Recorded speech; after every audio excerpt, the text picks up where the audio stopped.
بسم اللہ الرحمن الرحیم۔ حضرت ابن مسعود رضی اللہ تعالیٰ عنہ بیان کرتے ہیں، رسول اللہ صلی اللہ علیہ وسلم نے فرمایا، دو قسم کے لوگوں پر رشک کرنا جائز ہے، ایک وہ آدمی جسے اللہ نے مال عطا کیا اور پھر اس کو راہ حق میں اسے خرچ کرنے کی توفیق عطا فرمائی، اور ایک وہ آدمی جسے اللہ نے حکمت عطا کی اور وہ اس کے مطابق فیصلہ کرتا ہے اور اسے دوسروں کو سکھاتا ہے۔ مشکات المصابیح حدیث نمبر 202۔ حضرت ابو ہریرہ رضی اللہ تعالیٰ عنہ بیان کرتے ہیں، رسول اللہ صلی اللہ علیہ وسلم نے فرمایا، جب انسان فوت ہو جاتا ہے تو تین کاموں، صدقہ جاریہ، وہ علم جس سے استفادہ کیا جائے، اور نیک اولاد جو اس کے لیے دعا کرے، کے سوا اس کے اعمال کا سلسلہ منقطع ہو جاتا ہے۔ مشکات المصابیح حدیث نمبر 203۔ حضرت ابو ہریرہ رضی اللہ تعالیٰ عنہ بیان کرتے ہیں، رسول اللہ صلی اللہ علیہ وسلم نے فرمایا، جس شخص نے کسی مومن سے دنیا کی کوئی تکلیف دور کی تو اللہ اس سے قیامت کے دن کی کوئی تکلیف دور فرما دے گا۔ جس شخص نے کسی تنگ دستی پر آسانی کی تو اللہ اس پر دنیا و آخرت میں آسانی فرمائے گا۔ جس نے کسی مسلمان کی عیب پوشی کی تو اللہ اس کی دنیا و آخرت میں عیب پوشی فرمائے گا۔ اللہ بندے کی مدد فرماتا رہتا ہے جب تک بندہ اپنے بھائی کی مدد کرتا رہتا ہے۔ اور جس شخص نے طلب علم کے لیے کوئی سفر کیا تو اللہ اس وجہ سے اس کے لیے راہ جنت آسان فرما دیتا ہے۔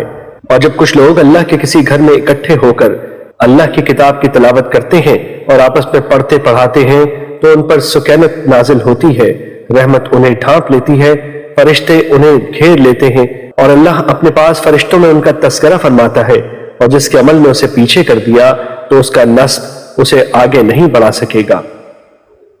مشکات المصابیح حدیث نمبر 204۔ حضرت ابو ہریرہ رضی اللہ تعالیٰ عنہ بیان کرتے ہیں، رسول اللہ صلی اللہ علیہ وسلم نے فرمایا، روز قیامت سب سے پہلے شہید کا فیصلہ سنایا جائے گا، اسے پیش کیا جائے گا تو اللہ اسے اپنی نعمتیں یاد کرائے گا اور وہ ان کا اعتراف کرے گا۔ پھر اللہ فرمائے گا، تو نے ان کے بدلے میں شکر کے طور پر کیا کیا؟ وہ عرض کرے گا، میں نے تیری خاطر جہاد کیا حتیٰ کہ مجھے شہید کر دیا گیا۔ اللہ فرمائے گا، تو نے جھوٹ کہا کیونکہ تو نے داد شجاعت وصول کرنے کے لیے جہاد کیا تھا۔ بس وہ کہہ دیا گیا، پھر اس کے متعلق حکم دیا جائے گا تو اسے منہ کے بل گھسیٹ کر جہنم میں ڈال دیا جائے گا۔ دوسرا شخص جس نے علم حاصل کیا اور اسے دوسروں کو سکھایا اور قرآن کریم کی تلاوت کی، اسے بھی پیش کیا جائے گا تو اللہ اسے اپنی نعمتیں یاد کرائے گا، وہ ان کا اعتراف کرے گا۔ اللہ پوچھے گا کہ تو نے ان کے بدلے میں کیا کیا؟ وہ عرض کرے گا، میں نے علم سیکھا اور اسے دوسروں کو سکھایا، اور میں تیری رضا کی خاطر قرآن کی تلاوت کرتا رہا۔ اللہ فرمائے گا، تو نے جھوٹ کہا، البتہ تو نے علم اس لیے حاصل کیا تھا کہ تمہیں عالم کہا جائے اور قرآن پڑھا تاکہ تمہیں قاری کہا جائے۔ وہ کہہ دیا گیا، پھر اس کے متعلق حکم دیا جائے گا تو اسے منہ کے بل گھسیٹ کر جہنم میں ڈال دیا جائے گا۔ اور تیسرا وہ شخص جسے اللہ تعالیٰ نے مال و زر کی جملہ اقسام سے خوب نوازا ہوگا، اسے پیش کیا جائے گا تو اللہ اسے اپنی نعمتیں یاد کرائے گا، وہ انہیں پہچان لے گا۔ تو اللہ پوچھے گا، تو نے ان کے بدلے میں کیا کیا؟ وہ عرض کرے گا، میں نے ان تمام مواقع پر جہاں خرچ کرنا تجھے پسند تھا خرچ کیا۔ اللہ فرمائے گا، تو نے جھوٹ کہا، تو نے تو اس لیے خرچ کیا کہ تجھے بڑا سخی کہا جائے۔ بس وہ کہہ دیا گیا، پھر اس کے متعلق حکم دیا جائے گا تو اسے منہ کے بل گھسیٹ کر جہنم میں ڈال دیا جائے گا۔ مشکات المصابیح حدیث نمبر 205۔ حضرت عبداللہ بن عمرو رضی اللہ تعالیٰ عنہ بیان کرتے ہیں، رسول اللہ صلی اللہ علیہ وسلم نے فرمایا، اللہ علم کو بندوں کے سینوں سے نہیں نکالے گا بلکہ وہ علماء کی روحیں قبض کر کے علم کو اٹھا لے گا، حتیٰ کہ جب وہ کسی عالم کو باقی نہیں رکھے گا تو لوگ جوہلا کو رئیس بنا لیں گے۔ جب ان سے مسئلہ دریافت کیا جائے گا تو وہ علم کے بغیر فتویٰ دیں گے، وہ خود گمراہ ہوں گے اور دوسروں کو گمراہ کریں گے۔ مشکات المصابیح حدیث نمبر 206۔ حضرت ابو مسعود انصاری رضی اللہ تعالیٰ عنہ بیان کرتے ہیں، ایک آدمی نبی صلی اللہ علیہ وسلم کی خدمت میں حاضر ہوا تو اس نے عرض کیا، میری سواری ہلاک ہو گئی ہے، آپ مجھے سواری عنایت فرما دیں۔ آپ نے فرمایا، میرے پاس تو کوئی سواری نہیں۔ ایک آدمی نے عرض کیا، اللہ کے رسول، میں اسے ایسے آدمی کے متعلق بتاتا ہوں جو اسے سواری دے دے گا۔ تو رسول اللہ صلی اللہ علیہ وسلم نے فرمایا، خیر و بھلائی کی طرف رہنمائی کرنے والے کو اس بھلائی کو سر انجام دینے والے کی مثل اجر و ثواب ملے گا۔ مشکات المصابیح حدیث نمبر 209۔ حضرت ابن مسعود رضی اللہ تعالیٰ عنہ بیان کرتے ہیں، رسول اللہ صلی اللہ علیہ وسلم نے فرمایا جس شخص کو ناجائز قتل کیا جاتا ہے تو اس کے قتل کا کچھ حصہ آدم کے پہلے بیٹے پر ہوتا ہے کیونکہ اس نے قتل کا طریقہ ایجاد کیا تھا۔ مشکات المصابیح حدیث نمبر 211۔ حضرت ابو امامہ رضی اللہ تعالیٰ عنہ بیان کرتے ہیں رسول اللہ صلی اللہ علیہ وسلم سے دو آدمیوں کا ذکر کیا گیا، ان میں سے ایک عابد اور دوسرا عالم ہے، تو رسول اللہ صلی اللہ علیہ وسلم نے فرمایا عالم کی عابد پر اس طرح فضیلت ہے جس طرح میری فضیلت تمہارے ادنا آدمی پر ہے۔ پھر رسول اللہ صلی اللہ علیہ وسلم نے فرمایا بے شک اللہ، اس کے فرشتے، زمین و آسمان کی مخلوق، حتیٰ کہ چونٹی اپنے بل میں اور مچھلیاں لوگوں کو خیر و بھلائی کی تعلیم دینے والوں کے لیے دعائے خیر کرتی ہیں۔ مشکات المصابیح حدیث نمبر 213۔ حضرت انس رضی اللہ تعالیٰ عنہ بیان کرتے ہیں رسول اللہ صلی اللہ علیہ وسلم نے فرمایا طلب علم ہر مسلمان پر فرض ہے، کسی ایسے شخص کو جو اس کی اہلیت نہ رکھتا ہو پڑھانے والا خنزیروں کے گلے میں ہیرے جواہرات اور سونے کے ہار ڈالنے والوں کی طرح ہے۔ مشکات المصابیح حدیث نمبر 218۔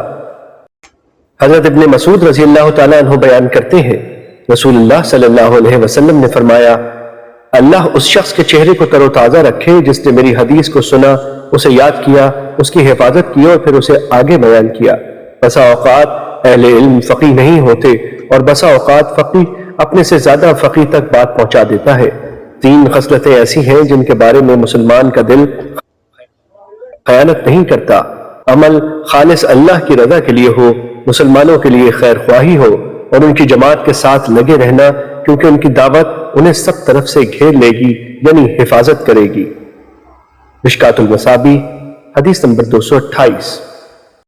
حضرت ابو ہریرہ رضی اللہ تعالیٰ عنہ بیان کرتے ہیں رسول اللہ صلی اللہ علیہ وسلم نے فرمایا جس شخص نے علم کے بغیر فتویٰ دیا تو اس کا گناہ اس فتویٰ دینے والے پر ہے، اور جس شخص نے اپنے مسلمان بھائی کو کسی معاملے میں مشورہ دیا حالانکہ وہ جانتا ہے کہ بھلائی و بہتری اس کے علاوہ کسی دوسری صورت میں ہے تو اس نے اس سے خیانت کی۔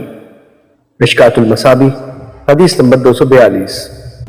حضرت حسن بصری رحمۃ اللہ علیہ سے مرسل روایت ہے رسول اللہ صلی اللہ علیہ وسلم سے بنی اسرائیل کے دو آدمیوں کا تذکرہ کیا گیا، ان میں سے ایک عالم تھا، وہ فرض نماز پڑھ کر بیٹھ جاتا اور لوگوں کو خیر یعنی علم کی تعلیم دیتا، جبکہ دوسرا شخص دن کو روزہ رکھتا اور رات کو قیام کرتا تھا۔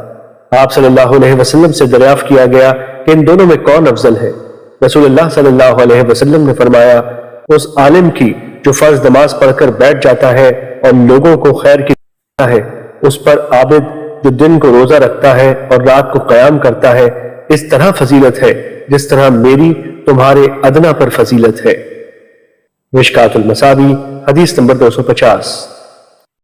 حضرت اکرمہ سے روایت ہے کہ ابن عباس رضی اللہ تعالیٰ عنہ نے فرمایا ہر جمعے یعنی 7 دن میں لوگوں سے 1 مرتبہ واز کرو، اگر تم اس سے انکار کرتے ہو تو پھر ہفتے میں 2 مرتبہ، اگر زیادہ کرتے ہو تو پھر 3 مرتبہ، لوگوں کو اس قرآن سے اکتا نہ دو، میں تمہیں نہ پاؤں کہ تم لوگوں کے پاس آؤ اور وہ اپنی گفتگو میں مصروف ہوں اور تم ان کی بات کاٹ کر انہیں واز کرنا شروع کر دو، اس طرح تم انہیں اکتا دو گے، بلکہ تم وہاں جا کر خاموشی اختیار کرو، جب وہ تمہیں کہیں تو انہیں واز کرو، درا حالانکہ وہ اس کی خواہش رکھتے ہو، اور مسجع و مقفع کلام میں دعا کرنے سے اجتناب کرو، کیونکہ میں نے رسول اللہ صلی اللہ علیہ وسلم اور آپ کے صحابہ کو دیکھا کہ وہ ایسے نہیں کیا کرتے تھے۔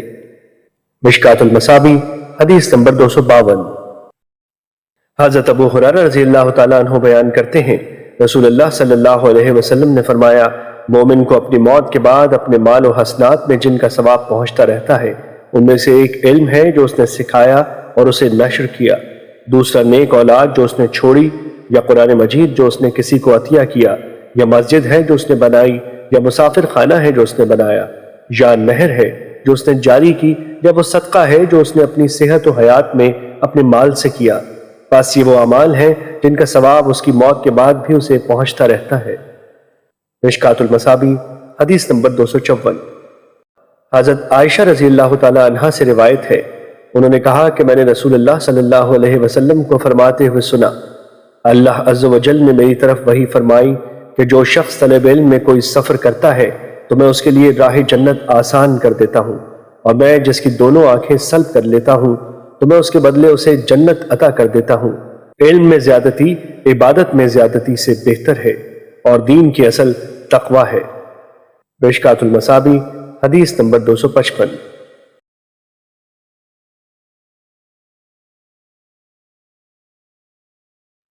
حضرت ابن عباس رضی اللہ تعالیٰ عنہ بیان کرتے ہیں، رات کی ایک گھڑی کی درس و تدریس رات بھر عبادت کرنے سے بہتر ہے۔